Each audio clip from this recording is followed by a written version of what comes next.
Hoy comenzamos un nuevo ciclo de episodios gracias al evento Canarias hacia el futuro, celebrado el 19 de abril en la presidencia del Gobierno de Canarias de Santa Cruz de Tenerife. Durante las dos próximas entregas podremos disfrutar de dos mesas redondas centradas en la transición ecológica y en la innovación en sectores clave, para las que hemos contado con voces expertas en cada uno de estos ámbitos.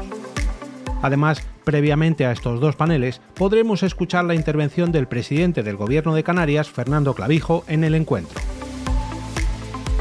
En esta entrega escucharemos la primera de estas mesas redondas centrada en la transición ecológica y para la que hemos contado con la participación de Julieta Cristina Schallenberg Rodríguez, viceconsejera de Transición Ecológica, Lucha contra el Cambio Climático y Energía del Gobierno de Canarias, José Manuel Valle Feijó, director de Relaciones Institucionales y de Innovación Tecnológica de Endesa en Canarias, José Manuel Fernández Sabugo, director de CEPSA en Canarias y Terminales Marítimas, y Fernando Cortés Moreno, director de Tratamiento de Zona Levante, Madrid y Canarias de Urbaser. Modera y presenta este panel Candelas Martín de Caviedes, directora de Relaciones Institucionales en Europa Press. El ciclo Canarias hacia el futuro llega a tus oídos gracias al patrocinio de Binter, CaixaBank, CEPSA, Ecoener, Endesa, McDonald's, TEC Universidad Tecnológica y Urbaser. En primer lugar, podemos escuchar la presentación y apertura del encuentro de la mano de Asís Martín de Caviedes, presidente ejecutivo de Europa Press. Buenos días a todos y todas. Señor presidente del Gobierno de Canarias, querido presidente, si me permites llamarte por tu nombre, querido Fernando. Consejero de Política Territorial y Aguas, querido Manuel. Viceconsejera de Transición Ecológica, Lucha contra el Cambio Climático y Energía. ¿Qué tal estás, querida Julieta? Autoridades, hay más autoridades, pero he citado solamente los que forman parte de los paneles de la mesa de trabajo, o sea que lamento no poder citaros a todos. Lo primero, querido presidente, te quiero agradecer en nombre propio de Europa Press, de los patrocinadores de Binter, CaixaBank, CEPSA, Ecoener, Endesa, McDonald's, TEC España y Urbaser, el que nos hayas prestado esta maravilla, esta joya arquitectónica. Nunca en Europa Press hemos hecho un acto en un sitio tan espectacular y eso se agradece de corazón. Bueno, hoy es un día importante, vamos a hablar sobre Canarias hacia el futuro. La idea es ser ambiciosos en la visión de Canarias. Canarias ocupa un lugar geopolítico, geoestratégico singular en un mundo convulso. Eso es un reto en sí mismo mayúsculo, pero es que además, como toda comunidad de España, tiene los grandes temas que tratar. ¿Cuáles son? Pues evidentemente el primero es la transición ecológica, en este caso además muy en el ámbito de la energía, por la singularidad propia de Canarias, obviamente. Tendremos que hablar de sostenibilidad, la palabra clave que a todos nos ocupa y nos preocupa en el ámbito turístico, singularmente, no solamente, pero singularmente. Hablaremos de innovación en los sectores clave. Hablaremos de crecimiento económico, hablaremos de creación de empleo, pero empleo de calidad, que es otro gran reto de esta comunidad y de todas las comunidades españolas. Hablaremos de colaboración público-privada, que es un elemento absolutamente esencial en el desarrollo económico y social.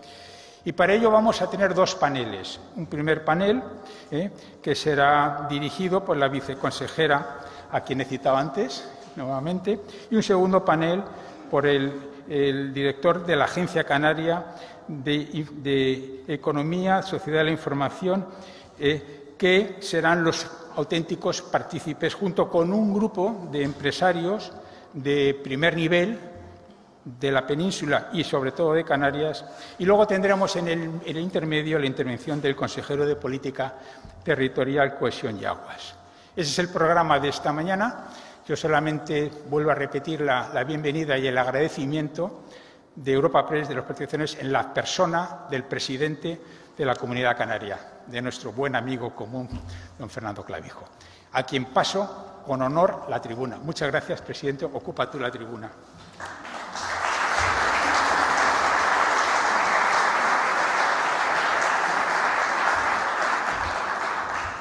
Bueno, muy buenos días a todas y a todos. Muchísimas gracias por tus amables palabras, así se nota que somos amigos, pero sí, la verdad es que estamos muy orgullosos de esta casa, la de todos los canarios, que además está hecha con materiales auténticamente todos de la tierra y que desde luego quienes lo hicieron en su momento hicieron un magnífico trabajo. Yo quiero comenzar agradeciéndole a Europa Press que nos haya escogido para la realización de este foro. Creo que además los momentos que nos están tocando vivir y el eslogan son más que oportunos. No sé si tenías información, como te dedicas a eso, la información privilegiada, pero al final yo creo que ha caído en un contexto y en un momento muy adecuado. Y yo quiero comenzar, porque al final es Canarias hacia el futuro, el eslogan de esta jornada, con algo que es evidente pero que a veces nos olvidamos, ¿no? Y que es que el futuro no es algo que está ahí y que nos lo vamos a encontrar. El futuro es la consecuencia de las acciones que hacemos hoy. Y eso es lo que este Gobierno ha venido a hacer. Este Gobierno, que yo tengo el honor de presidir, ha venido a gobernar, a tomar decisiones y, por supuesto, a intentar, con el mayor consenso posible, que esas decisiones dibujen un futuro mejor. Una Canarias en la que pues, todos nos encontremos cómodos, una Canarias con una distribución de la riqueza más justa, una Canarias con un entorno medioambiental más cuidado, una Canarias productiva, una Canarias donde la investigación y el desarrollo sea un elemento y un vector principal de nuestra acción económica, una Canarias mucho más sostenible desde un punto de vista energético. Y ese es el trabajo que el Gobierno de Canarias, pues de manera modesta, pero también sin complejo y sin miedo, estamos tratando de poner adelante.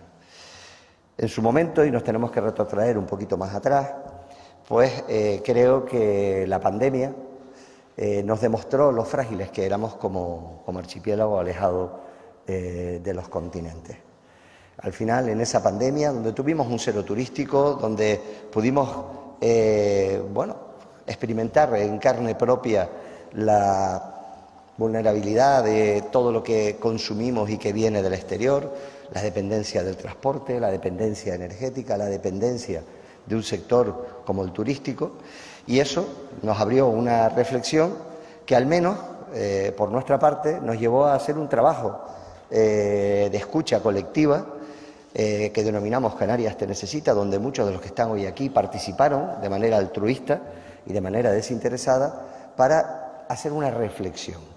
Fruto de esa reflexión se estableció un programa de gobierno de las fuerzas políticas que hicieron posible mi investidura como presidente y la configuración del Gobierno que actualmente tenemos, y nos pusimos manos a la obra, que es ni más ni menos que precisamente a tomar las decisiones que permitan que ese futuro sea mejor que el presente que tenemos, que es la legítima aspiración de todos los que yo creo que estamos aquí, dejar a nuestros hijos y a nuestras hijas una Canarias mejor de la que nos encontramos. Y en ese sentido yo voy a enumerar tan solo algunas medidas, muchas de ellas luego serán fruto del debate de quienes de verdad saben y quienes están al frente, como Julieta, como Manolo Miranda, como el director de CEPSA, que por aquí los veo, y muchos más, que puedan, en este caso, participar en este panel para reflexionar. Nosotros nos dimos cuenta de que Canarias cada vez se iba alejando más en todos los estándares socioeconómicos de la media española y de la media europea. La realidad es que si en un momento determinado el PIB per cápita de Canarias llegó a estar por el año 2000 en torno al 95-97%, nos estamos encontrando ahora en un 75%, es decir, 25 puntos menos por debajo de la media. Nos encontramos que los indicadores de pobreza y de exclusión social de las islas, si bien ha habido una pequeña mejora, son absolutamente inadmisibles. Nos encontramos que el salario medio en Canarias está muy por debajo de la media de España. Nos encontramos una crisis energética que nos llevó el verano pasado a un cero en La Gomera, con las graves consecuencias en el mes de julio. Nos encontramos y estamos inmersos, y el próximo año tendremos una emergencia con los niños y las niñas menores no acompañados que nos siguen llegando y que seguimos esperando por las soluciones. O nos encontramos con una emergencia hídrica de la que posiblemente después Manolo Miranda les podrá hablar en 3 de las 8 islas que tenemos en este momento. Frente a eso, ¿qué es lo que hemos hecho? Pues empezar a tomar decisiones. Somos conscientes de que algunas ha levantado cierto debate o cierta agitación social. Pero es que si hacemos más de lo mismo y no abordamos los retos, por mucho que haya debate y por mucho que haya discusión y por mucho que haya posiciones encontradas, nunca los vamos a poder resolver. Pusimos en marcha, en este caso, un decreto, decretamos la emergencia habitacional, grave problema de vivienda y de alquileres, un decreto de vivienda. Lo llevamos al Parlamento, lo convalidamos, no estuvo exento de cierta confrontación, pero la realidad es que hoy en día se va a poder construir vivienda protegida y hemos puesto a disposición de los ayuntamientos y de los cabildos y del propio Gobierno suelo y su transformación jurídica para poder acometer la construcción de vivienda protegida, en sus dos regímenes.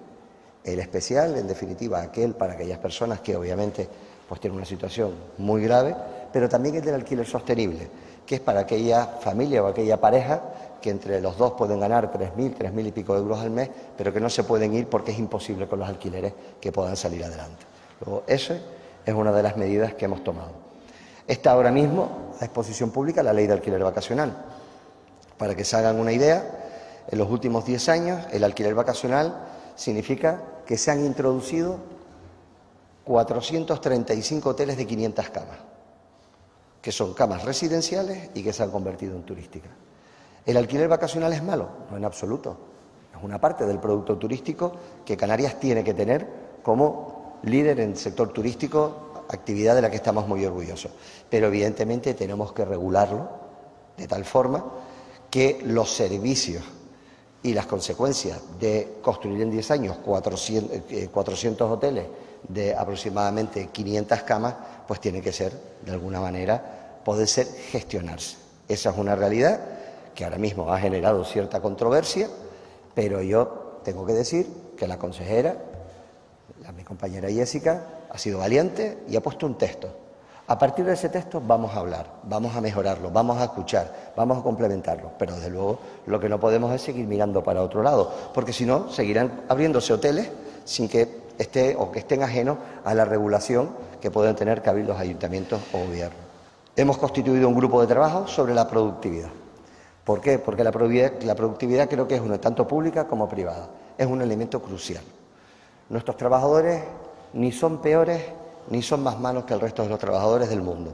Nosotros estamos orgullosos de nuestros trabajadores públicos y estamos orgullosos de la sociedad canaria, porque allí donde ha ido un canario, lo que todo el mundo ha dicho es que es trabajador. Siempre, desde los que fuimos a Venezuela, los que fuimos a Alemania, los que fueron a Holanda o los que se fueron a Cuba o a Estados Unidos. Luego el canario es trabajador. Ahora bien, tenemos que revisar los procedimientos, tanto en lo público como en lo privado, y especialmente en lo público, que es lo que a nosotros nos atañe, porque en muchas ocasiones los propios procedimientos empantanan la actividad. Y es imprescindible y necesario. Yo ahí quiero decir que el Consejo Asesor del Presidente, donde están las patronales y están los sindicatos, aquí tengo al secretario general de UGT y le agradezco que esté hoy aquí, se han implicado de lleno en un tema que creo que va a ser de los principales, no de esta legislatura, sino de los próximos años, si de verdad queremos transformar la sociedad y ir hacia Canarias, hacia ese futuro mucho más prometedor. Y paralelamente, el próximo día 30 de abril, al amparo del Estatuto de Autonomía y del artículo 74, vamos a convocar la conferencia de presidentes, por primera vez en la historia, presidentes de Cabildo, porque todas las actuaciones, en este caso, que se van a tener que hacer desde las administraciones, van a ser, o necesariamente tienen que ser coordinadas si queremos que tengan éxito. Y ahí los gobiernos insulares, las presidentas y los presidentes de Cabildo van a hacer un papel fundamental junto con los ayuntamientos para poder abordar uno de los principales retos que creo que subyace también detrás de todo este malestar ahora mismo que puede estar en la sociedad canaria, que es el reto demográfico. Al final tenemos que pensar en esa Canarias hacia el futuro, necesariamente tenemos que decir cuántos turistas deben venir, cuántos ciudadanos puede albergar estas islas, cuántas infraestructuras, cómo vamos a abordar la movilidad, cómo vamos a abordar todos aquellos problemas, los recursos hídricos o los energéticos, para hacer posible que la actividad económica que generan nuestras islas, pues evidentemente hagan sostenible a la población y, por supuesto, con la calidad de vida que todos deseamos. En ese sentido, es importantísimo que lo hagamos desde el rigor científico, que lo hagamos desde la tranquilidad, que lo hagamos con la representación de todos los sectores, no solo los empresarios, no solo los sindicatos, no solo las administraciones públicas, también nuestras universidades, también nuestro sector primario, también nuestro sector industrial tiene que contribuir a una sociedad mucho más equilibrada. En fin, yo creo que se me puede quedar algunos, son muchos los retos que tenemos hacia adelante, pero yo voy a terminar como empecé. Debemos ser conscientes a quien nos toca en la esfera, en lo particular, en lo público, en lo privado, debemos ser conscientes que tras la pandemia, la reflexión que se tenía que haber hecho socialmente no llegó en ese momento, pero ha llegado ahora. Y lo importante es que estamos en el ahora. Y hoy, los que estamos aquí, los que tenemos algún tipo de responsabilidad, debemos de ser conscientes de que tenemos que ser generosos, humildes, comprometidos y trabajadores, porque las decisiones de los que estamos en algún puesto de responsabilidad que tomemos hoy, en este presente, será el futuro que queremos dejar para nuestros hijos. Y esa es la responsabilidad que nos toca y con humildad hay que asumirla sin parar, pero desde luego con firmeza y con valentía. Muchas gracias nuevamente.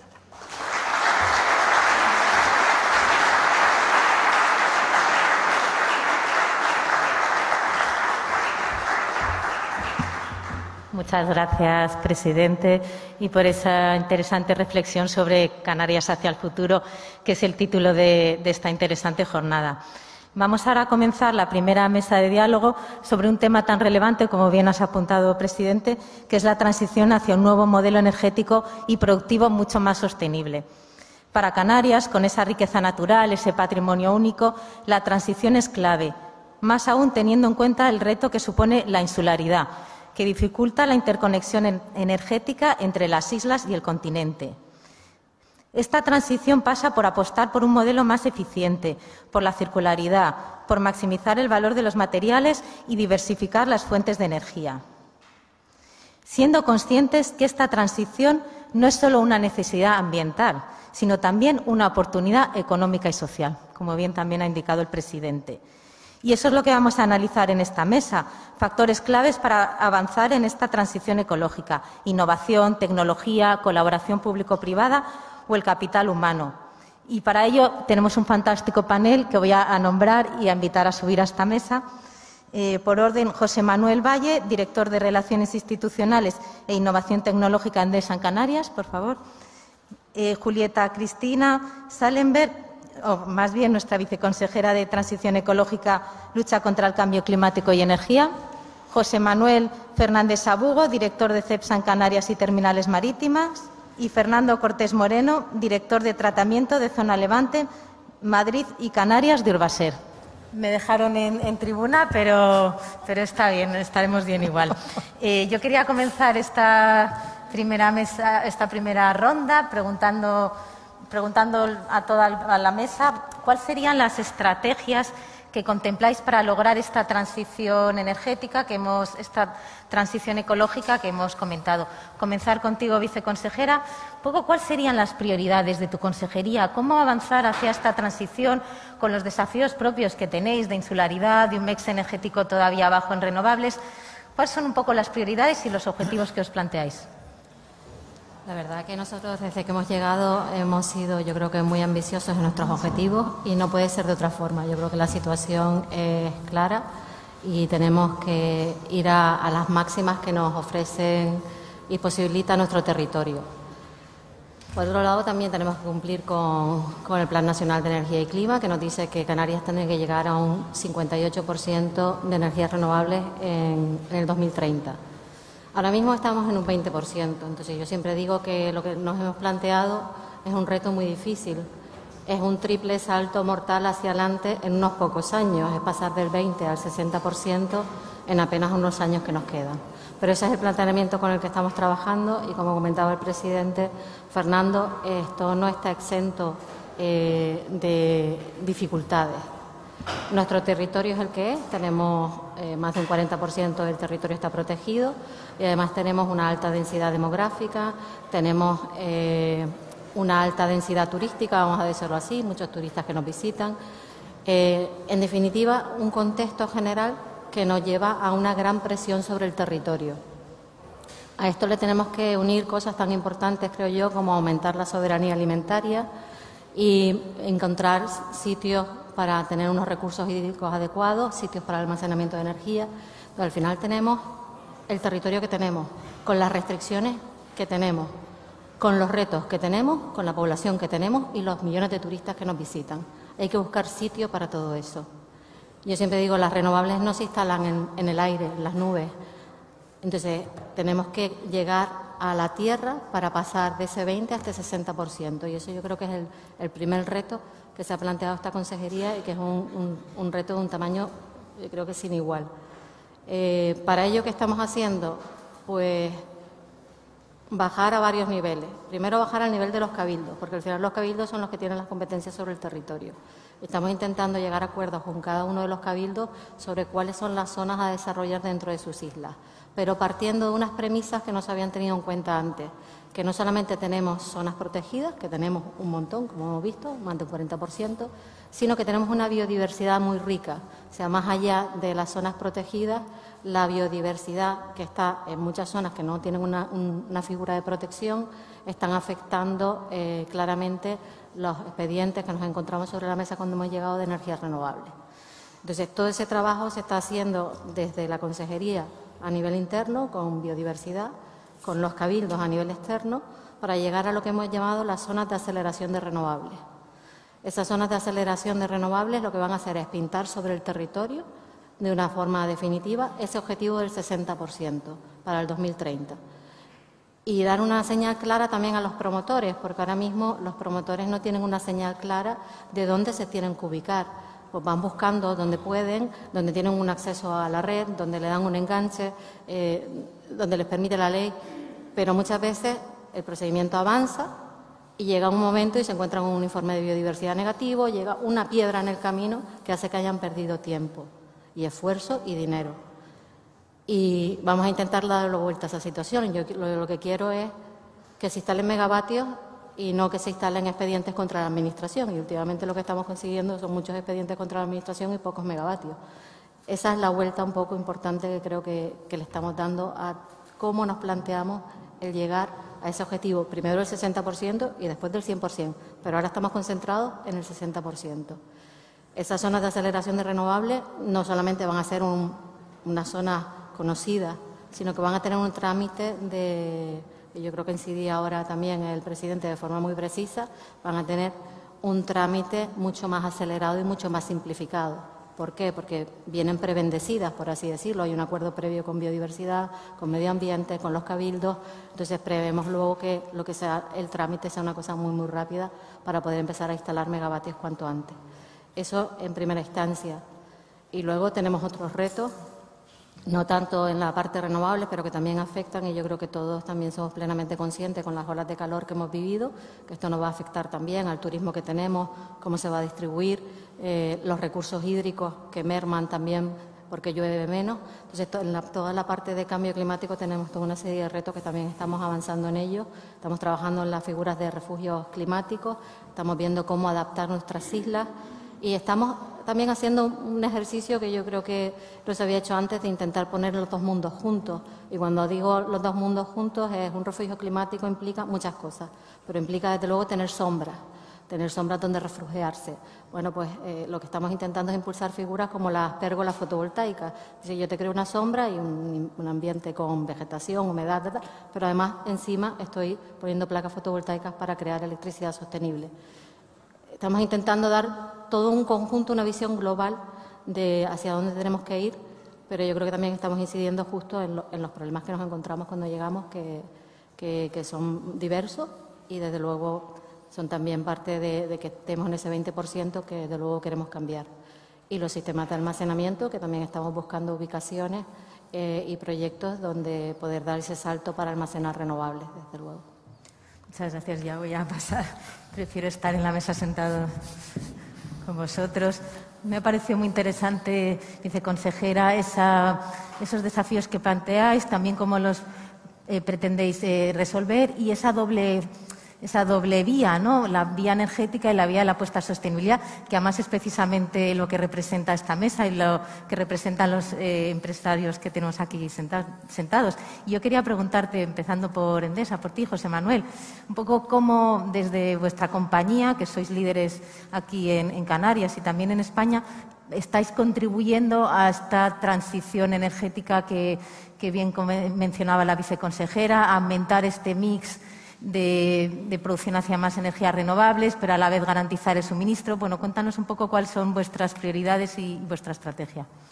Sí, pues nada, muchas gracias, buenos días, muchas gracias a Europa Press por organizar esto y bueno, Presidencia de Gobierno por albergarlo y demás, ¿no? Endesa y el Grupo Enel en su conjunto han mostrado desde hace varios años ya su total compromiso con la descarbonización para la lucha contra el cambio climático y han mostrado ese compromiso con el hito importante que queremos alcanzar, que nos hemos comprometido a alcanzar, de estar totalmente descarbonizados en 2040. Ese hito viene acompañado por nuestra acción estos últimos años, de manera que en la península nuestra generación eléctrica estuvo libre de emisiones en 2022 en un 72%, en 2023 en un 80% y en nuestro plan estratégico al año 2026 pues alcanzaríamos el 93% de descarbonización.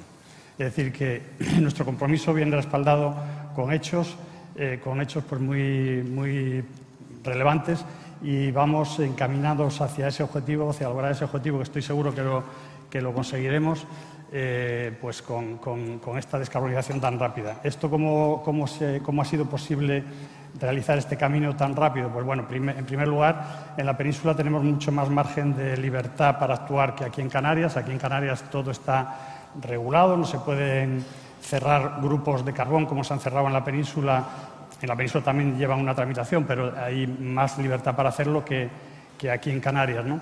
Entonces, se han cerrado los grupos de carbón, que es lo más contaminante, y hemos estado instalando del orden de 1.000 megavatios cada año de potencia renovable, de nueva generación renovable en la península. Y en nuestro plan estratégico aumentaríamos esas cifras en los próximos años, ¿no? Aquí en Canarias pues tendríamos que hacer algo muy parecido. Como ya han dicho pues, la viceconsejera y muchos conocen ya, Canarias está bastante por detrás del resto del territorio español. Está entre las 3 comunidades autónomas con menos porcentaje de renovables, ¿no? Entonces, pues hay que hacer algo parecido a lo que hemos venido haciendo en Endesa en la península, cerrar los grupos, los centros de generación o al menos los grupos de generación más contaminantes, con combustibles más contaminantes, sustituirlos por otros nuevos e introducir combustibles para esos grupos nuevos e incluso también para los antiguos, introducir combustibles no contaminantes, con huella de carbono cero, o sea, combustibles verdes, biocombustibles, en fin. Eso es posible hacerlo, lo hemos estudiado con detalle y lo hemos advertido así en las exposiciones públicas de los concursos, ¿no? Pero eso requiere, para hacerlo en Canarias, no tenemos el margen de libertad que hemos tenido en la península para hacer estas cosas. Aquí se requiere pues, de un concurso que debe convocar el Ministerio, ¿no? Entonces, en Canarias también tenemos otra cuestión muy relevante, y es que hacen falta, además de cerrar los grupos, instalar renovables a un ritmo muchísimo más rápido del que se vienen instalando, ¿no? Haría falta, para llegar a los objetivos de 2030 y de 2040, haría falta implantar renovables a un ritmo 7 veces mayor al que las estamos implantando en los últimos años. No es que ha estado parado en los últimos años la implantación de renovables, pero la potencia que se ha metido es en torno a 75 megavatios por año y deberíamos estar en torno a un poco más de 500 megavatios por año, ¿no? Entonces eso se requiere acelerar muchísimo y a la vez necesitamos acompañar desde ya esas renovables con baterías, porque no podemos esperar a proyectos que tardan 10 años o más de 10 años en implantarse esos almacenamientos, ¿no? Las baterías se implantan mucho más rápido, se implantan al tamaño que son estrictamente necesarias y no en exceso, y son más baratas ya a día de hoy. Por lo tanto, y los posibles inconvenientes que algunos les ponen están siendo y han sido ya totalmente superados. La escasez de material, etcétera, esos son ya mitos que quedaron atrás, ¿no? Y que no son ciertos. Entonces, bueno, nosotros en ese sentido tenemos proyectos de renovables. De hecho, nuestro próximo proyecto de renovables en entrar en servicio es en Matorral y va a ir acompañado de baterías, ¿no? Y bueno, otro aspecto muy a tener en cuenta, entrará en servicio en el año 2025. Empezaremos a construirlo, ya tenemos las autorizaciones, empezaremos a construirlo este año y entrará en servicio el año que viene, ¿no? Y otro aspecto muy relevante en Canarias es el transporte. El transporte es el mayor sector, el sector que tiene más emisiones en este momento, ¿no? Y en los últimos 3 años ha sido así, ¿no? El transporte tiene también soluciones muy ventajosas, lo mismo que ocurre con el ámbito de las renovables, en las cuales renovables más baterías hacen que el kilovatio hora generado sea un 40% más barato que el que tenemos ahora, es decir, que no solo vamos hacia una generación más limpia y más respetuosa y que combate el cambio climático, sino que además es más económico para la sociedad.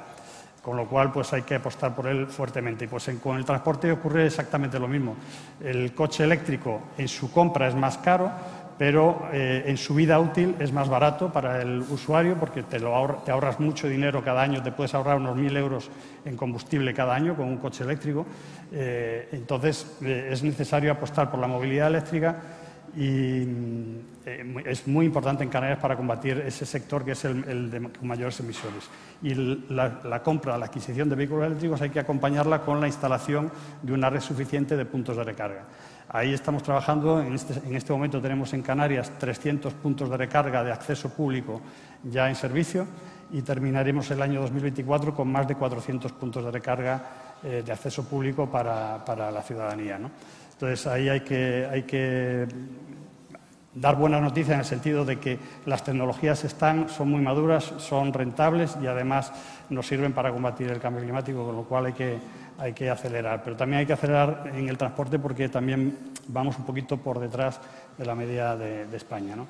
Y bueno, además de eso, pues hay otras medidas que se deben de realizar, que son pues gestión de la demanda, eficiencia energética y también refuerzo de las redes. Es un aspecto que también está en toda Europa muy presente porque es algo que en todos los países se está teniendo muy en cuenta, ¿no? Que es necesario hacer bastantes refuerzos en las redes porque vamos a tener muchos centros de generación y para que esos generadores puedan evacuar su energía pues hacen falta redes y en algunos casos las que hay es tanta la potencia que hay que instalar en renovables que hay que reforzar mucho, en muchos casos, las redes. Entonces hay que hacer unas inversiones importantes y poner muchos más puntos de telegestión, telecontrol de esas redes para tener el sistema correctamente gestionado. Ahí, evidentemente, como gestores de redes que somos en Canarias y en otros territorios de la península, pues también estamos haciendo importantes esfuerzos en los cuales también reclamamos, digamos, el respaldo de la Administración, porque las redes en toda Europa se hacen siempre con el respaldo de los reguladores. Sin duda, José Manuel, bien interesante. Has hecho como una panorámica de dónde están los desafíos, de ese 20% que también ha adelantado la viceconsejera, que al final es una oportunidad para acelerar y para ir transicionando a este nuevo modelo energético. Has hablado de seguridad de suministro, de colaboración público-privada. A ver si tenemos tiempo de ahondar también un poquito más en estas cuestiones. Pero yo quería preguntarle a tu tocayo, a José Manuel. Cepsa también es una empresa que lleva instalada, es una empresa histórica de Canarias. También estáis haciendo cosas muy interesantes en la movilidad, que también ha mencionado José Manuel, en esa transición. Cuéntanos un poco cómo, desde vuestra empresa, cómo lo veis, ¿no? Cómo, un poco completando lo que ha podido decir también José Manuel, cómo transicionamos a este nuevo modelo energético, siendo conscientes del punto de partida del que venimos. Estupendo. Pues antes de nada, muchas gracias, Europa Press, por la invitación, ¿no? Es un honor también contar con estos colegas de alta referencia dentro de la sociedad canaria y, como no, la nutrida asistencia del público. En Cepsa hemos instaurado una estrategia que le llamamos Positive Motion, cuyo propósito no es otro que transformar la energía y la movilidad para, entre todos, mejorar el mundo, ¿no? Y creo que es un reto ambicioso, pero de verdad nos sale, digamos, de nuestro interior, ¿no? En realidad es una estrategia que lo que pretende es ayudar y potenciar a nuestros clientes, a la sociedad en general, a poder transitar en este apasionante mundo, ¿no? En dar esa especie de salto cualitativo. En realidad se trata de un ecosistema donde en el centro del ecosistema está el propio cliente final, al que hay que ofrecerle una cesta de energía en donde él pueda elegir la energía que necesite. Nosotros no apostamos por una energía única, sino por un abanico de energías donde cada necesidad, pues evidentemente tiene que capturar la eficiencia que quiera. Y luego todo eso pues está soportado, digamos, por dónde nace la energía. Nosotros hemos transformado nuestras tradicionales refinerías en parques energéticos y algo muy importante que creo que es lo que de verdad nos da una fuerza y un acelerador son las alianzas que hemos construido para poder acometer, por un lado, el gran reto económico que supone todo este cambio tecnológico y, por otro lado, que nos gusta ir acompañados en este emocionante viaje pues de personas, de sociedades que nos ayuden también a retarnos, ¿no? A hacer cada día las cosas mejor. Para poner un poco de cifras encima de la mesa, en esta década Cepsa invertirá del orden de 8.000 millones de euros en esta estrategia que os estoy contando, con el foco puesto en la generación de biocombustibles y la generación de hidrógeno. Nosotros entendemos que hay sectores que son, digamos, el reto de descarbonización es más importante, como puede ser el transporte aéreo, el transporte marítimo, la industria pesada. Y entonces, en ese tipo de sectores entendemos que los biocombustibles es la mejor energía que puedes tener hoy mismo disponible, ¿no? Y luego, como retos importantes que tenemos desde Cepsa, es llegar al año 2030 con una reducción de emisiones del alcance 1 y 2. Para los que no estén familiarizados, ese alcance es el que genera la propia energía que nosotros consumimos, en un 55%, con la idea de llegar al 2050 siendo net cero, ¿no? Y los combustibles o los productos que entregamos a la sociedad, reducirlos en un 15-20% en el alcance 3 en el año 2030, ¿no? Y bueno, todo esto que a veces siempre decimos que son palabras y todas estas cosas, yo también quiero aterrizar en 2 o 3 puntos que son demostrables y que ya son una realidad, que son las alianzas que hemos hecho, como os comentaba anteriormente, con entidades de primer nivel. Hablamos del puerto de Rotterdam para el Valle del Corredor del Hidrógeno, hablamos de la primera navera mundial con Maersk, hablamos de Endesa, hablamos de un montón de sociedades que nos ayudan precisamente en este reto. Por otro lado, también es una realidad que en nuestro parque energético de La Rábida hay moléculas verdes de combustible sostenible para la aviación y también es una realidad que hemos vendido nuestro activo más representativo de la producción de crudo, la producción de petróleo, que fueron los yacimientos de Abu Dhabi, que se vendieron en el año 93 y que creo que es una señal inequívoca de que Cepsa apuesta por el color de mi corbata, que es una energía más verde. Muchas gracias. Bien interesante lo que nos has adelantado de cómo se descarboniza mucho, singularmente el transporte, pero muchos otros sectores se pueden beneficiar, y del tema de las alianzas, que me parece sin duda trascendental, y de la colaboración, que me gustaría poder profundizar. Pero antes yo le quiero preguntar a Fernando. Hemos hablado mucho de esta transición energética, pero también de transición ecológica. La viceconsejera nos ha hablado mucho. Al final, esto pasa también por una visión de economía circular, de valorización de los recursos, de aprovechar todo lo que tenemos, ¿no? Y de eso vosotros sabéis mucho en Urbaser. Entonces, cuéntanos un poco cuál es vuestra visión de cómo generar esta transición ecológica. Yo, en primer lugar, buenos días a todo el público presente. Agradecer, obviamente, a Europa Press la invitación y al Gobierno de Canarias su presencia en un evento que yo creo que es muy interesante. Nosotros lo hacemos desde lo que es la cultura de Urbaser, que es poner, obviamente, la economía circular en el centro, y que no se quede simplemente a título efectivamente de palabra, de idea, de objetivo, sino que sea una circularidad real que nos permita transformar los residuos que gestionamos en nuestras diferentes áreas de negocio en recursos tanto a nivel de materias primas, reduciendo obviamente el consumo de recursos naturales, de emplear energías en la generación de estos productos, y también desde el punto de vista de utilizar nuestros residuos como combustibles alternativos, como fuentes de energía alternativas, que esperemos luego podemos entrar un poco más en detalle de en qué campos estamos trabajando. Bueno, nosotros lo estamos haciendo desde un modelo de integración a nivel global de la compañía. Creemos, estamos diferenciados en 3 áreas que por sí mismas sí que están diferenciadas, desde la parte de servicios urbanos con todo lo que es la recogida y la limpieza viaria, desde el área de tratamiento de residuos de la parte de residuos municipales, y también desde nuestro área de soluciones industriales, desde un mercado mucho más privado.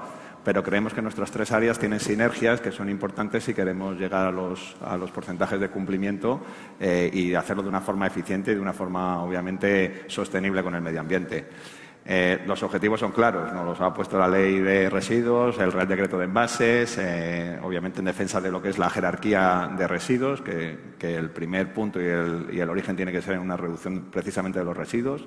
Nosotros somos gestores de residuos, pero creemos y estamos convencidos de que el primer paso es reducir, y por eso formamos parte de grupos de trabajo en el desarrollo de cambios de modelo a nivel productivo, a nivel de consumo, de una forma mucho más eficiente, mucho más sostenible.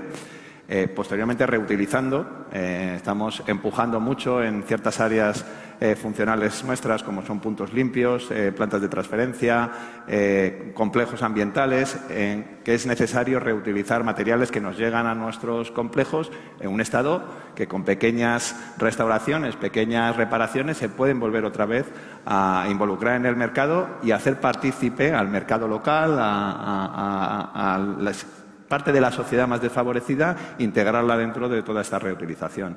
Y luego, por supuesto, obviamente, aumentando nuestras recuperaciones de materiales, aumentando nuestra generación de energía con las fuentes que tenemos, como puede ser el biogás, como puede ser el combustible derivado de residuos, que posteriormente, como ya he dicho, intentaré detallar un poquito más. Los porcentajes que nos exige la nueva normativa son muy exigentes. Hay que reducir la generación de residuos, hay que aumentar las recogidas selectivas hasta el 80%, hay que disminuir en el año 2035, que lo tenemos ya, un 10% el residuo que enviamos a depósito final, a vertedero, y para eso necesitamos, yo creo, lo que son las 3 patas fundamentales. Colaboración público-privada, necesario que las empresas nos pongamos al servicio, obviamente, de las administraciones para realizar proyectos y planes que vayan orientados a una producción eficiente. Investigación y desarrollo es indispensable. Ahora mismo yo creo que hay un espacio grande entre lo que es la tecnología que ahora mismo tenemos implantadas a nivel de gestión de residuos y la que necesitamos para llegar a los objetivos que marca la ley. Y obviamente es imprescindible contar con investigación y contar con desarrollo, con las universidades y con las administraciones. Y por último, concienciación social. Es necesario formar a la gente, es necesario educar a la gente, es necesario realizar planes de concienciación ambiental potentes, importantes, y creo que esas 3 palancas son las que nos tienen que hacer llegar a los objetivos que luego podemos hablar de ellos. Sin duda, seguro que el resto del panel coincide que tecnología, colaboración público-privada, entender el ecosistema con todos los actores serán la clave para avanzar en esta transición energética y ecológica. Yo quería preguntarle a la viceconsejera, más allá de lo que puedas comentar, de lo que has escuchado en la mesa, una de las cosas que también ha indicado el presidente en su discurso es la dificultad que tiene Canarias por su insularidad, habló también de los apagones. Entonces, también preguntarte un poco qué reformas se pueden hacer para avanzar en esta seguridad, en el tema de interconexión en las islas, cuáles son iniciativas más claras y cómo, pues eso, garantizar esta seguridad con los condicionantes propios que tiene esta tierra. Muchas gracias. Nosotros tenemos muchos retos por delante y lo comentaba el presidente, efectivamente, cuando llegamos, el apagón que sufrimos en La Gomera y los informes de red eléctrica que han puesto de manifiesto que hay una falta de potencia estructural en 3 islas que son Gran Canaria, Fuerteventura y Tenerife. No es una situación de entrada que desde luego sea la mejor noticia cuando llega y nos hemos puesto a trabajar intensamente con el Ministerio, porque el Ministerio es al final quien tiene que sacar esos concursos de concurrencia competitiva. Y no solamente por eso, sino, andaré un poco más, sino también son los responsables, por ende, de las interconexiones entre islas.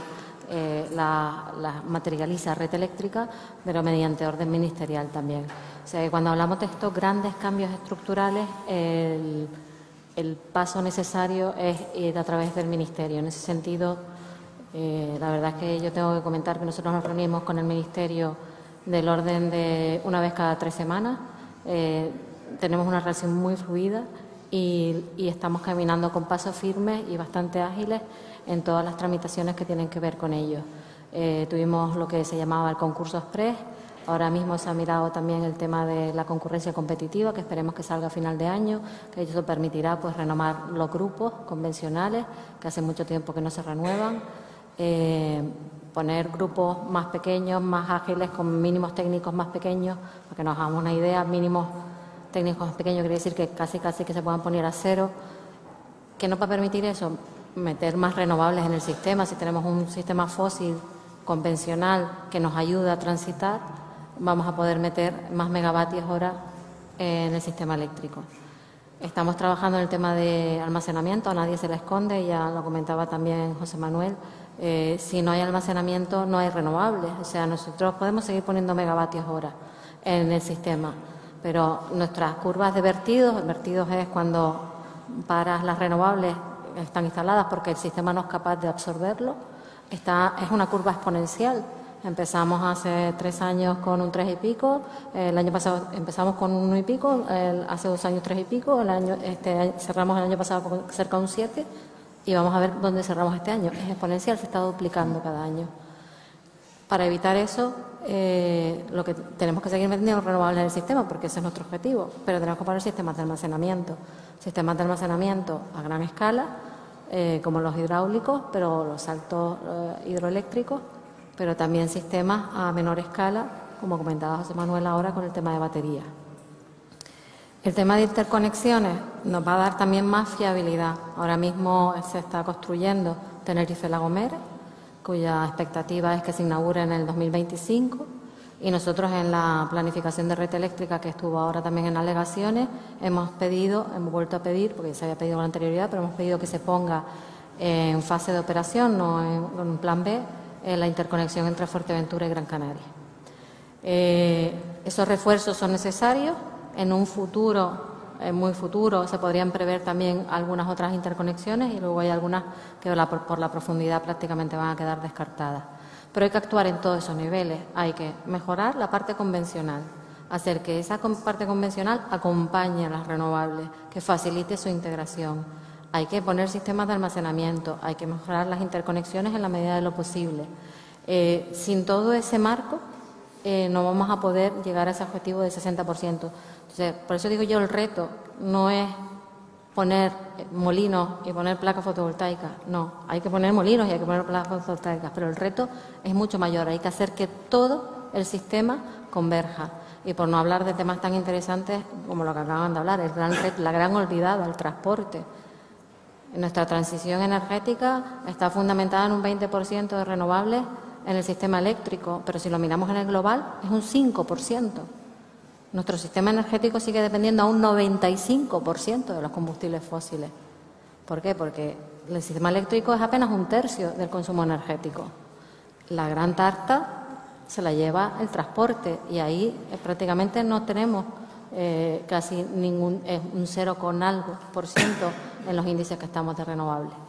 Y esa es la transición de la que se habla mucho menos, pero es la gran transición que nos queda por delante, donde apenas hemos empezado a caminar, estamos dando los primeros pasos, mucho más lentos de lo que nos gustaría históricamente, y ahora también, no solamente es movilidad eléctrica, como han dicho, biocombustibles.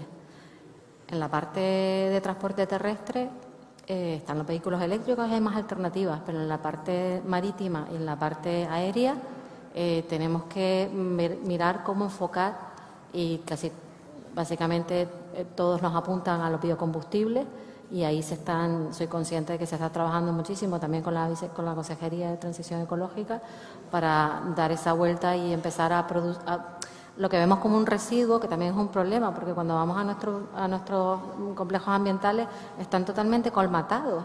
Tampoco somos muy conscientes de eso. Es que están colmatadas las celdas. En algunas islas se empiezan a mover residuos porque se plantea qué se va a hacer desde los cabildos, porque son competencias transferidas. Y donde nosotros vemos un problema, hay gente que ve dólares y euros, porque ven todo ese residuo y dice, Dios mío, si yo esto lo puedo transformar, ¿cuánto biocombustible puedo hacer? ¿Cuánta biogás puedo hacer?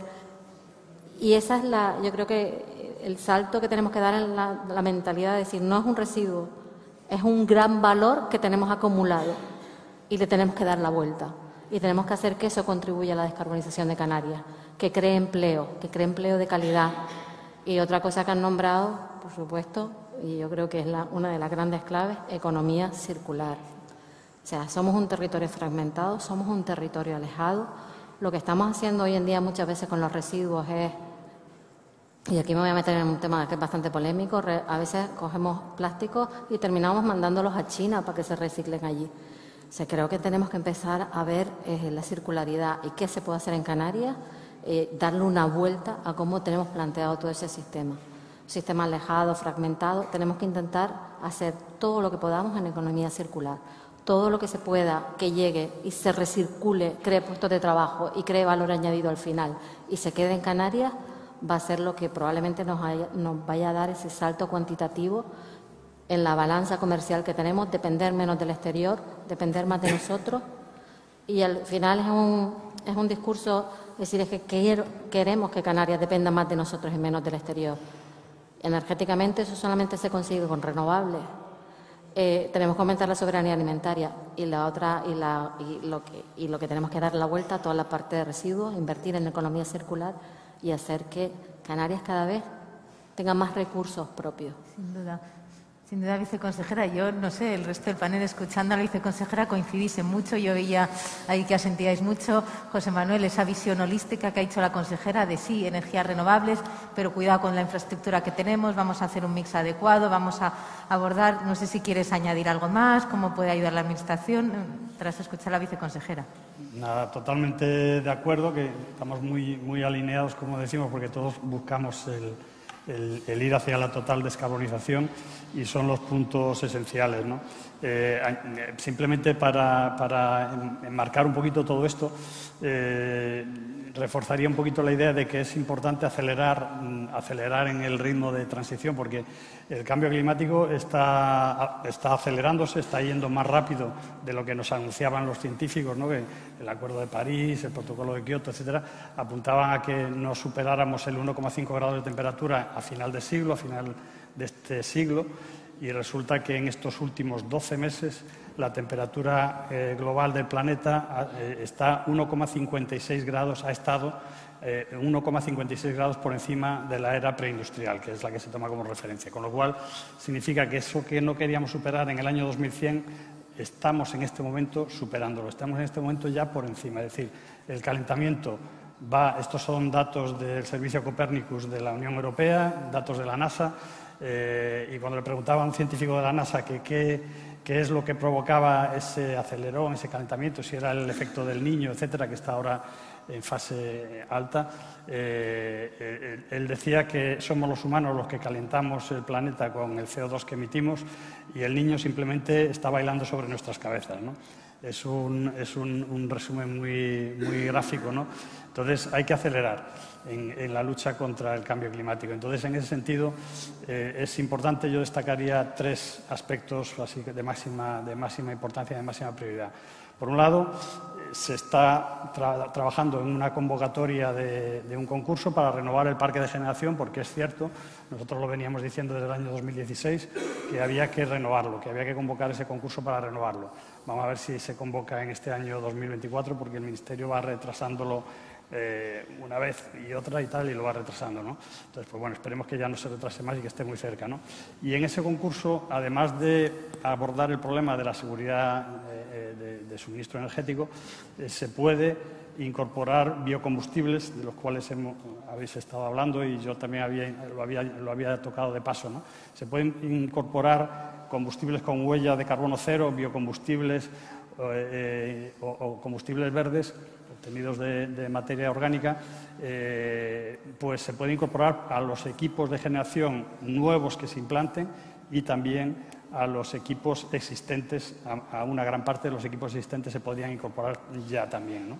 Entonces, hemos hecho el análisis detallado de todo eso, hemos visto que eso ya está disponible, o sea, hay mercados para determinados biocombustibles y combustibles verdes, y entonces pedimos que en ese concurso se incorpore ya para, de esa manera, dar un salto muy fuerte en la descarbonización también de la generación convencional, no solo por la vía de introducir más renovables, que, como decíamos, también hay que acelerarlo, ¿no?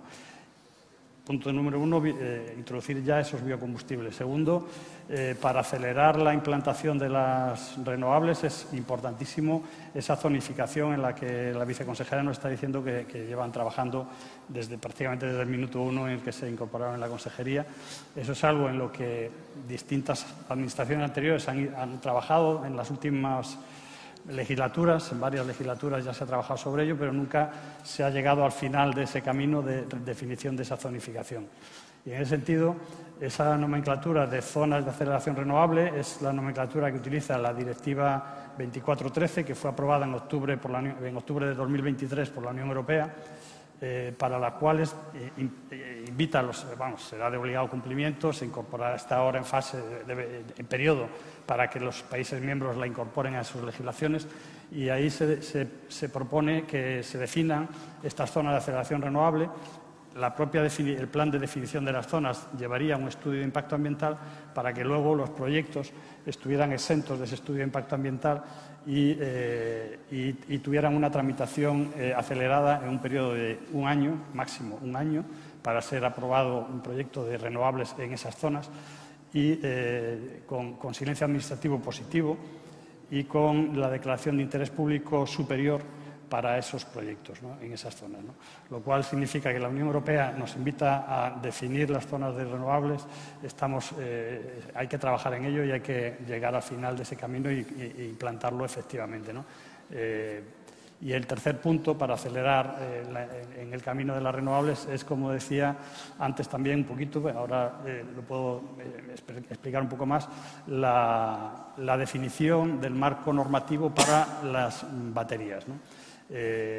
Para ese almacenamiento que se necesita, no para los próximos, se hubiera necesitado, como decía la viceconsejera también, se hubiera necesitado para los últimos proyectos que ya se han incorporado a la red, porque lo que ha pasado en estos 3 últimos años es que el porcentaje de renovables en la generación eléctrica se ha estancado en el 20%, incluso ha bajado por debajo del 20% en el último año, en el 2023, se ha quedado en el 19,5%, a pesar de que hay más potencia renovable conectada a las redes, ¿no?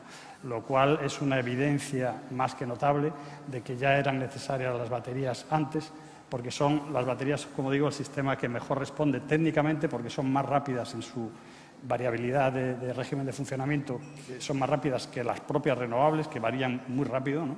Y son también el sistema de almacenamiento más rápido y más útil para la situación en la que nos encontramos en Canarias.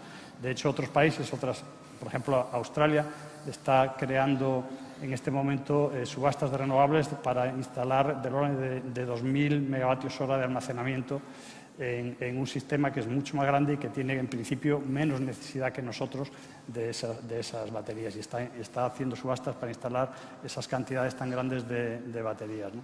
Y para eso hace falta, pues también, para las baterías también hace falta la colaboración de la Administración, en el sentido de que hace falta definir el marco normativo para ellas, para cómo se operan esas baterías y cómo se retribuyen esas baterías. Eso está sin definir y eso es lo que hace que pues tengamos ahí un impedimento también, un obstáculo importante que hay que superar. Sin duda, has dicho 3 vías y la colaboración público-privada es relevantísima y es lo que nos permitirá avanzar de forma conjunta. José Manuel, ¿tú cómo lo ves? ¿Cómo aceleramos el papel de los biocombustibles, del hidrógeno verde? ¿Cómo se puede acelerar? ¿Cómo se puede seguir trabajando de la mano con las administraciones y de alineados? ¿Qué opinas tú? Yo a estas alturas me atrevería a compartir con todos vosotros que la palabra acelerar lleva presente en nuestro discurso muchos años, pero no sé qué pasa, que nunca somos capaces de acelerar, ¿no? Yo creo que, por un lado, nos falta foco, ¿no? Es decir, que posiblemente, como los tiradores de plato, nos dedicamos a tirar a muchas opciones y cada vez que sale una, esto es lo mejor, pero no somos capaces de decir, nuestra apuesta hoy es esta y nos equivocaremos, nos parece perfecto, ya aprenderemos, pero el foco yo creo que es fundamental. Y luego, a nuestro modesto entender, hay un tema muy relevante que el tamaño, la idiosincrasia canaria debería jugar a nuestro favor para ser puntas de lanza. Somos, aparte de esa plataforma geoestratégica que comentaba el presidente en su discurso, somos un espejo que recibe al cabo del año pues 15 millones de turistas, no sé muy bien, pero de ese orden. Es decir, y no aprovechamos el mensaje que todos de esas personas pueden traer al exterior, ¿no? O sea, para resumir, yo diría que hay que poner foco, hay que agilizar las decisiones y aquí me tenéis que permitir que introduzca un tema que pues, bueno, puede generar también debate, que es las normativas están bien y generan seguridad, pero las normativas llevadas a su extremo pues tienen el efecto perverso todo lo contrario. Entonces todos somos conscientes que las nuevas tecnologías, los nuevos desarrollos son un espacio, pues digamos, ignoto, tanto para los técnicos como para los reguladores. Pero tenemos que llegar a un acuerdo racional en el que esos dos mundos se entiendan. Voy a poner un ejemplo real de cuánto cuesta en tiempo conseguir la autorización para poner un electrocargador, o sea, un cargador eléctrico en una gasolinera, que es una cosa que llega un técnico y en una semana está puesto. Se tarda 2 años en la regulación y no es una regulación del átomo de uranio, es una regulación de un sistema eléctrico que, vamos, todo el mundo en casa tiene un secador, ¿no? Entonces, permitirme estas bromas que creo que se digiere mejor, pero es una reflexión que tenemos que hacer. Regulación sí, pero con, digamos, con esa cierta flexibilidad, porque el objetivo final, ese foco que tenemos que poner, es que nuestra sociedad sea sostenible y que tengamos un mundo mejor. Y estamos los técnicos, los reguladores y, por supuesto, por aquí hay representantes, los financiadores, ¿no? Yo creo que con esos 3 elementos está bien, porque la tecnología, bueno, no es por pecar de petulante, pero yo creo que posiblemente vaya por delante, ¿no? Y por aquí también representantes del Instituto Tecnológico de Canarias, o sea que eso se mueve, digamos, a otro ritmo. Luego, cuando lo queremos aterrizar, pues tenemos este tipo de problemillas, ¿no? Lo vemos así. ¿Tú qué opinas, Fernando? Ya ha dicho la viceconsejera muchos de los desafíos que tiene la economía, impulsar la economía circular aquí en Canarias, la simbiosis perfecta que tiene con vosotros avanzar toda la trama de nuevas fuentes de energía. Cuéntanos un poco cómo lo ves desde vuestra compañía. Bueno, en primer lugar, totalmente de acuerdo, que se necesita hacer un cambio de modelo y que no puede seguir siendo la gestión de residuos, enviar el residuo a un vertedero, taparlo y olvidarnos de él. Primero, porque no es sostenible medioambientalmente, porque no hay espacio y obviamente en las islas mucho menos, y porque económicamente no es la mejor vía. Es decir, económicamente nosotros estamos convencidos que para creación de negocio, para creación de empleo, la circularidad de los materiales y poner materiales que tengan su origen en residuos que generamos es lo que realmente va a generar empleo y lo que va a generar realmente negocio y que va a impulsar económicamente a las islas. Con lo cual, yo creo que el cambio tiene que llegar y va a llegar y está llegando. Tiene que llegar de la mano de la tecnología. Nosotros estamos implementando desde todas las áreas una automatización completa en todos nuestros procesos de gestión. Estamos automatizando los contenedores inteligentes, todo el transporte de vehículos. También estamos realizando cambios en todo lo que es la logística, la parametrización del consumo de todos nuestros vehículos. En los complejos ambientales estamos haciendo una inversión muy potente, junto obviamente de la mano de las administraciones, para automatizar las plantas. Nuestros 3 grandes complejos aquí en las islas, La Palma, Lanzarote, aquí en Tenerife, se está haciendo un cambio sustancial de implementación también de medidas y de tecnologías de IoT, de inteligencia artificial, que creemos que nos va a permitir no solamente alcanzar niveles de recuperación que a día de hoy no tenemos, sino también dar una trazabilidad al residuo. Es otro aspecto que en mi opinión es imprescindible, no solamente para el conocimiento de las administraciones, para el conocimiento y el avance de las empresas del sector, sino también para reflejar eso en la sociedad, que la sociedad tenga una visibilidad real de lo que se está recuperando, de lo que se está gestionando y de lo que cuesta toda esa gestión. ¿Vale? Con lo cual, tecnológicamente, tenemos que dar un paso más en todos nuestros procesos productivos. Nosotros estamos trabajando también en la línea de la generación de combustibles alternativos, de otras fuentes de energía. Tenemos diferentes líneas, principalmente biogás, la generamos en nuestros procesos, tanto en el vertedero como en los procesos de digestión anaerobia. En esa línea podemos generar energía eléctrica introduciendo este biogás en motogeneradores, podemos generar biometano a través de procesos de upgrading, conseguir calidades pues, a nivel de gas natural para inyección a la red, para GNL. Estamos trabajando también en procesos de reciclaje químico y de pirólisis para aquellos materiales que tienen una baja reciclabilidad o una reciclabilidad compleja a nivel mecánico, poder darles también otras posibilidades de generación de aceites pirolíticos, bien para combustible, bien para generación de plásticos.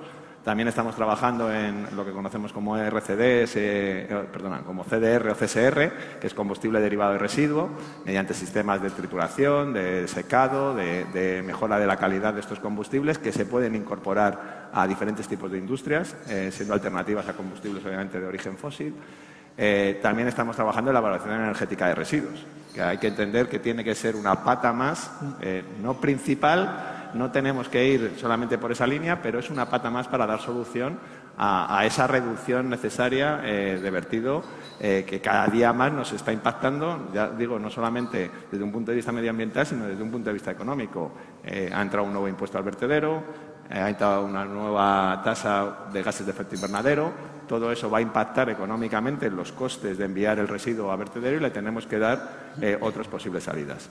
Y luego, obviamente, lo decía antes, creo que la investigación y el desarrollo es imprescindible. Urbaser ha apostado desde hace mucho tiempo por impulsar proyectos a nivel de investigación y desarrollo. Yo creo que el reflejo de ello es que hemos tenido la suerte de que nos entreguen el premio a Gran Empresa Innovadora, que tuvimos también la suerte de que nos lo entregara los Reyes de España aquí en las Islas Canarias, y que yo creo que es el reflejo de todo el trabajo que se ha hecho durante mucho tiempo, no del año 2023, sino que viene de más de 20 años de trabajar en diferentes líneas de investigación. Tenemos más de 300 proyectos que han sido exitosos en el año 2023, tenemos más de 30 patentes en el año 2023. Y bueno, como ejemplo de dos proyectos que yo creo que son singulares, uno porque es colaboración con Administración Pública aquí en Tenerife, que hay una inversión potentísima en proyectos de investigación. Recientemente hemos firmado un comité rector con el Cabildo Insular de Tenerife para lanzar más de 9 proyectos con una inversión de más de 9 millones en 4 años. Y como tengo aquí de compañero a Endesa, pues también quiero traer pues una empresa que hemos creado conjuntamente con ellos para que se vea también la colaboración entre empresas, que se llama Novolitio, que es la primera empresa para el reciclaje y la reutilización de baterías de litio de vehículos eléctricos. Con lo cual yo creo que es un enfoque claro. Si queremos ser circulares tenemos que ser innovadores y creemos que es obviamente a donde nos tenemos que orientar. Sin duda innovación, sin duda colaboración público-privada, alianzas empresariales, que lo habéis mencionado todos también en este panel. Como se va acercando un poquito el tiempo de terminar un poco esta mesa, yo vuelvo un poco al título. Esto es Canarias hacia el futuro. Entonces yo os quería preguntar a todos y luego, cerrando con la viceconsejera un poco, hemos visto los desafíos y las particularidades que tiene esta tierra y todo lo que queda por hacer, pero yo creo que hay mucha oportunidad también. Entonces, yo quería preguntaros a cada uno un poco qué oportunidades veis, cómo sois optimistas respecto al futuro, qué impacto creéis que esa transición va a poder tener en el territorio, impacto social, medioambiental, o sea, cómo veis el futuro en el medio plazo. José Manuel. Bueno, pues yo creo que en Canarias tenemos grandes oportunidades y que para hacer este camino de la descarbonización tenemos mucho viento, mucho sol, muchas ganas de hacer renovables, siempre han existido esas ganas y empresas como nosotros y otras muchas que quieren hacerlo, ¿no? Entonces, en muchos casos, como han mostrado aquí, pues en colaboración con otras empresas, con CEPSA estamos instalando puntos de recarga en sus gasolineras, etcétera, ¿no? Entonces, mensajes optimistas a la población en general, en el sentido de que esta descarbonización no solo es necesaria para combatir el cambio climático, sino que también va a crear muchos puestos de trabajo en la implantación de todas esas renovables y luego también en el mantenimiento.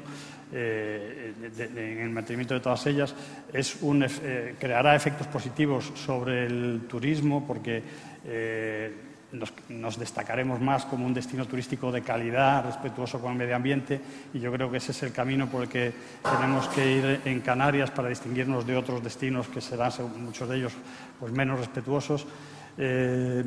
Y además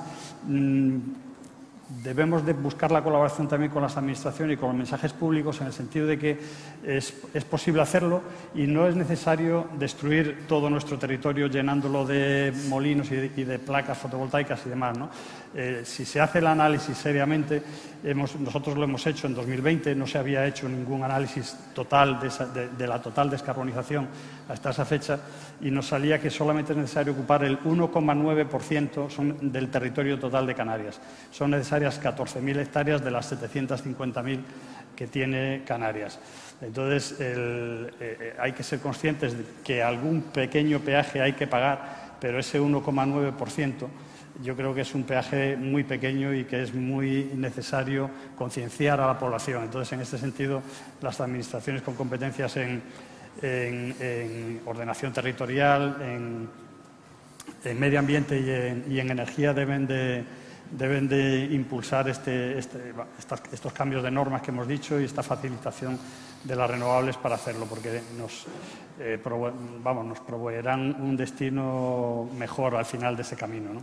Sin duda, sin duda. ¿Cómo lo ves tú, José Manuel? ¿Compartes esta visión de futuro, este impacto tan positivo que va a tener la transición energética y ecológica? Cuéntanos.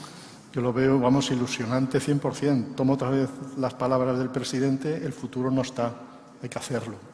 Entonces, para hacerlo hay que currárselo, esto no es gratis. Y yo creo que también salió a lo largo de la mañana el tema de la educación del entorno social, ¿no? Y yo creo que esa didáctica de decir, oye, tenemos que hacer didáctica hacia el camino que elijamos, ¿no? Y que vayamos todos por ese camino y por esa senda. Al final tenemos que aprovechar este momento para que nuestro modelo económico empiece a tomar una especie de estas tartas que ponen los economistas en las diapositivas, ¿no? De varios colores. El turismo está muy bien, ha sido un ciclo maravilloso, nos ha dado riqueza, nos ha dado presencia, todo lo que queráis, pero posiblemente haya que disminuir su impacto en la tarta e incorporar algún otro tipo de economía que nos ayude a crecer y, sobre todo, lo que dicen las abuelas de los huevos y las cestas y las gallinas y estas cosas, ¿no? O sea que yo creo que es el momento ideal para hacer ese salto, pero evidentemente tenemos que creer en ello y tenemos que trabajar en ello. Nosotros, por poner un ejemplo, tenemos un proyecto muy bonito ahora mismo en esta ciudad, que yo creo que es bueno también ponerlo sobre la mesa, que es cómo transformar 570.000 metros cuadrados de una industria pesada, que era la refinería de Tenerife, la primera de toda España, en una ciudad sostenible que la hemos bautizado, de acuerdo con las autoridades, Santa Cruz Verde 2030, que va a ser un antes y un después en la ciudad de Santa Cruz. O sea que al final, si se quiere, se puede, pero evidentemente hay que poner esfuerzo en la tarea, ¿no? Mucho trabajo y mucha didáctica. También comentaba mucho esto Fernando, ¿no? ¿Tú cómo lo ves? ¿Iremos hacia un modelo todavía más de economía circular, con mayor concienciación? ¿Cómo ves tú el futuro, con mayor impacto social y medioambiental? No, bueno, yo creo que como mis compañeros soy optimista porque creo que confluyen, por un lado, la necesidad y, por otro lado, el compromiso tanto de las empresas como de la administración pública en esa colaboración público-privada que hablábamos antes y que yo creo que ya es patente. Obviamente hay que seguir impulsando, hay que seguir siendo proactivos en esa colaboración, pero en el caso de Urbaser llevamos más de 35 años ya gestionando residuos en las islas y esa cooperación y ese trabajo conjunto con las administraciones ha sido, yo creo que exitoso y ha sido correcto, por lo cual en esa parte yo tengo optimismo claro. Creo que no va a haber ninguna duda de hacia dónde tenemos que orientarnos. Tenemos que orientarnos a esa circularidad y a esa economía circular de la que hablábamos antes y efectivamente la concienciación y la educación creo que es imprescindible. También en eso tenemos un proyecto aquí en Tenerife de desarrollo de un plan de educación ambiental que va a venir implantado tanto dentro de nuestros diferentes centros, en los centros logísticos, en el complejo ambiental, pero también a través de otra serie de medidas que van a impactar más sobre las diferentes entidades locales, sobre la propia ciudadanía. Vamos a generar un ecomóvil que esperamos que difunda obviamente toda esta gestión de los residuos y esa necesidad de que seamos más eficientes, que seamos más circulares todos desde el origen obviamente a la posterior gestión y a la posterior puesta en mercado de los productos que vamos a recuperar, con lo cual hay que ser optimistas. Es, yo creo, un momento coyuntural importante y que esperemos que estemos todos a la altura. Sí, Efectivamente, ¿seremos sostenibles o no? No lo seremos. Viceconsejera, un poco después de escuchar a tus compañeros de panel y un poco desde vuestra visión en la consejería, ¿cómo veis este futuro a medio plazo? ¿Dónde veis las oportunidades? Cuéntanos. Hombre, yo creo que es el tren que no podemos dejar pasar. O sea, si dejamos pasar este tren, no sé dónde vamos a terminar. Entonces, yo creo que ya es hora de... Yo coincido con todos. Llevamos mucho tiempo hablando de transición energética, de transición ecológica, de cambio climático. Bueno, ahora coincido totalmente con lo que ha dicho José Manuel, obviamente. Yo creo que ya se nos ha caído la venda. Yo creo que este año, ¿no? Este verano que hemos tenido, este no invierno que hemos tenido, esta no lluvia que hemos tenido. Yo creo que ya estamos viendo las dramáticas consecuencias del cambio climático. Ya no podemos esperar. O sea, este tren no puede pasar y no subirnos. Nos tenemos que subir en este tren. No podemos dejar esperar más. Entonces, yo creo que ese es el punto de inflexión ahora. Y hablar de transición ecológica en el amplio espectro de la palabra. Es transición energética, pero es economía circular también y es economía azul, de la que nos ha hablado tanto hoy aquí. Esos tres pilares en los que se fundamenta la transición ecológica, ese es el tren que tenemos que coger. Porque los estudiantes de hoy tendrán trabajo el día de mañana si nos subimos a ese tren. Es un trabajo diferente, un trabajo de calidad, un trabajo de técnicos cualificados. Nuestros niños en el futuro podrán tener ese futuro que le podemos legar hoy. Si no nos subimos, vamos a tener, como bien decía, una economía basada en un monocultivo que más tarde o más temprano nos va a dar seguro algún disgusto, espero que sea muy tarde, si no lo acompañamos de toda esta transición, porque yo creo que no solamente tenemos unos buenos recursos, sino que cada vez tenemos un turismo más comprometido. Hay que mostrarle al turismo también que nosotros estamos cuidando nuestro territorio, o sea, es un todo suma, pero sí que creo que esta vez el tren está pasando y nos toca subirnos, y si no, lo vamos a lamentar en el futuro. Efectivamente, viceconsejera, un tren que no podemos dejar pasar. Oye, con estas fantásticas reflexiones finales, con esta mirada puesta en el futuro, vamos por cerrada esta mesa. Muchas gracias. Despedimos esta entrega de Hacia el Futuro, invitando a todos nuestros oyentes a descubrir el resto de episodios de este podcast, así como los distintos programas del catálogo de Europa Press a través de europapress.es/podcast. Recuerda que todos ellos están disponibles en las principales plataformas de podcasting.